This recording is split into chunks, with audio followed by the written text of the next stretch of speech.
The morning sun spilled through the tall windows of First Horizon Bank in downtown Seattle, Washington, on a crisp October day in 2027, casting sharp beams across the polished granite floors. The bank was a sleek, modern fortress of finance, efficient, gleaming, and cold. Marcus Tate, a 57-year-old black man in a crisp polo, tailored slacks, and polished loafers, stepped up to the counter with a withdrawal slip for $30,000 from his personal account, accompanied by two forms of ID. He'd done this before, countless times, for a community fund he ran in Tacoma to support local kids' education. But today, something felt off. The teller, a young woman with a tight bun and a starched blazer, barely glanced at his ID. Her voice was clipped, her smile absent. "We can't process this, sir," she said, her tone sharp enough to cut. Marcus raised an eyebrow. "Why not?" Her eyes flicked to the glass office behind her, where branch manager Claire Hensley stood, arms crossed, watching like a hawk. "Large cash withdrawals require compliance review," the teller said, pushing the slip back. Marcus leaned forward, calm but firm. "I just saw a guy walk out with $50,000 in cash. No questions, no wait." The teller's lips tightened. "That's different." Marcus's jaw clenched. "How so?" No answer. Instead, Claire nodded subtly, and the air shifted. A security guard, broad-shouldered and white, approached. "Sir, step outside while we verify," he said, his hand hovering near Marcus's arm.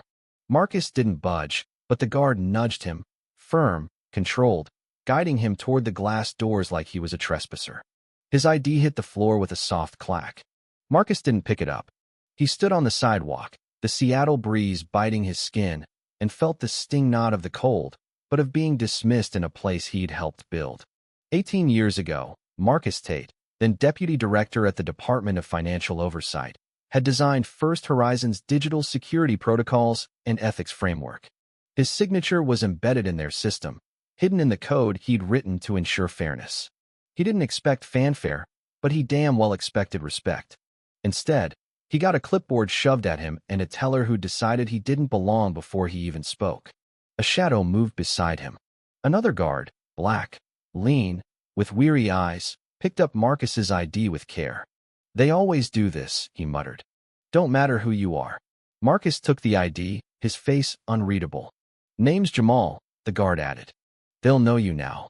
Marcus gave a faint nod, not because he agreed, but because Jamal didn't know what was coming. From his jacket, Marcus pulled a slim, silver device, thumbed the biometric scanner, and entered a code, ZX7. A red icon flashed. Compliance audit initiated. Inside, the bank hummed along, unaware. Tellers typed, phones rang, but the air grew heavy. Claire paced, barking into her headset. "Get me corporate." Her screen blinked. Then every screen in the branch did. Alert, compliance audit. Region, Seattle. Status, active. Claire froze. She knew the name FIDEX, the federal ethics protocol Marcus had authored, a digital guillotine for banks that crossed the line. Minutes later, chaos crept in. Transactions froze. Wire transfers bounced.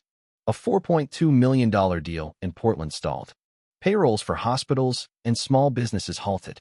Claire's phone burned with calls from corporate. "You flagged Marcus Tate?" the VP hissed. "The man who wrote FIDEX?" Claire's mouth went dry. She hadn't checked his ID. She hadn't needed to. She'd seen his face and made her call. Outside, Marcus stood still, watching the city move. Jamal reappeared. "They're freaking out," he said, almost grinning. Marcus's eyes stayed steady. "They built a machine they thought they controlled," he said softly. "They forgot who built it." By noon, First Horizon's network was choking.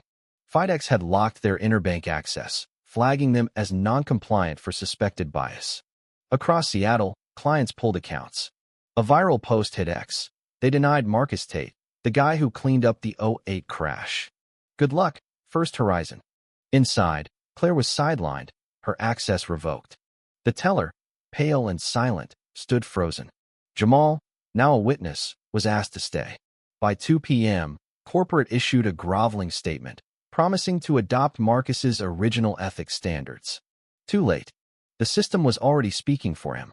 By evening, 14 banks signed on to Marcus's Civic Trust Accord, a public ethics dashboard exposing bias in real time. Clients could see every branch's dignity score, every complaint, every resolution or lack thereof. The backlash came fast. A smear campaign painted Marcus as a rogue idealist. Blogs whispered about unverified motives. But Marcus didn't bite. He activated a hidden protocol, exposing the attackers' bank servers, paid PR firms, fake data leaks, all displayed live on FIDEX's public dashboard. The internet roared. They tried to bury him, one user posted. He buried them with receipts. By week's end, 3 CEOs resigned, and the SEC launched probes. Marcus, meanwhile, sat in a Tacoma community center, sketching new policies with local students, retirees. Single parenthood felt the sting of being less than. He didn't take the global ethics chair offered in Geneva. Titles cloud the work, he told his daughter, Lena. Instead, he handed FIDEX to a council of everyday people, a nurse, a coder, a teacher, a teen from Spokane. The system wasn't his anymore. It was theirs. By month's end, 29 banks in 12 countries joined the accord. Marcus walked away, leaving a mural at FIDEX's renamed Equity Lab. Power is knowing when to leave. Built by Marcus Tate, owned by no one. What does this make you feel? Have you ever been judged before you could speak? Should banks face public shaming for bias? Or is that too far? Should Marcus have taken the global role, or was his exit the ultimate power move? Comment below, hit like, and subscribe. You want your take. Where are you watching from? Your story matters.